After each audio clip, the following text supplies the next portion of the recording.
नमस्कार दोस्तों, मेरा नाम है राज के वर्मा और आप देख रहे हैं रिपोर्टर जी। अगर आपने रिपोर्टर जी चैनल को अभी तक सब्सक्राइब नहीं किया है तो सबसे पहले चैनल को सब्सक्राइब जरूर कर लें, लाइक और कमेंट्स करना बिल्कुल ना भूलें।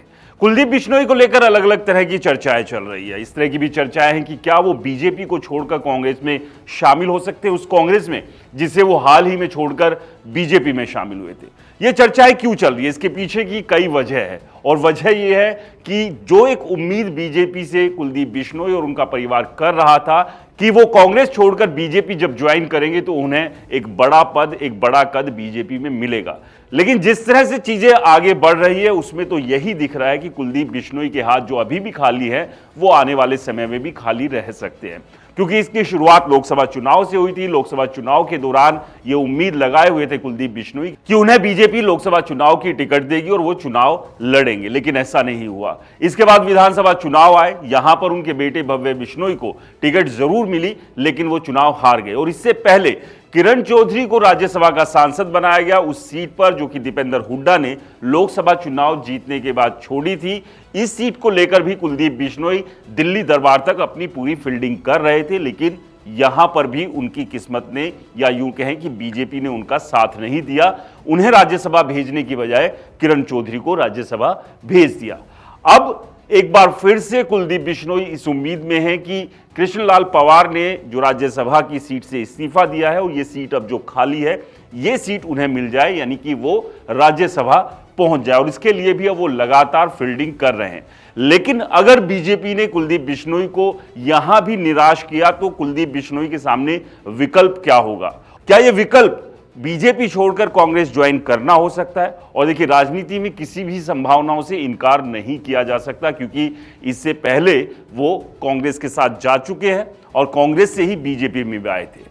किरण चौधरी को लेकर भी इसी तरह की बातें की जा रही थी कि कुछ भी हो जाए किरण चौधरी कांग्रेस का साथ नहीं छोड़ेगी, लेकिन उन्होंने साथ छोड़ा क्योंकि उनका कहना था कि कांग्रेस उन्हें वो मान सम्मान नहीं दे रही है जिसकी कि वो हकदार है। और वो जो नाराजगी थी, उसी नाराजगी के चलते उन्होंने कांग्रेस पार्टी का साथ छोड़ दिया। लेकिन जिस तरह से किरण चौधरी को बीजेपी ने हाथों हाथ लिया, बीजेपी ने किरण चौधरी को राज्यसभा भेजा, उनकी बेटी श्रुति चौधरी को तो शाम से टिकट देकर उम्मीदवार बनाया और वो जीती और जीतने के बाद मंत्रिमंडल में भी शामिल कर लिया गया। ऐसा कुलदीप बिश्नोई के साथ नहीं हो रहा है। कई सालों के इंतजार के बावजूद कुलदीप बिश्नोई को बीजेपी बहुत ज्यादा सीरियस ले नहीं रही है। क्या यह मान लिया जाए कि कुलदीप बिश्नोई को बीजेपी ने पूरी तरह से साइडलाइन कर दिया है? कुलदीप बिश्नोई को लेकर बीजेपी को यह लग रहा है कि उनसे उन्हें बहुत ज्यादा फायदा नहीं है, और अब खासतौर से तब जबकि उनके बेटे भव्य बिश्नोई अपने ही गढ़ यानी कि आदमपुर की सीट को भी हार गए।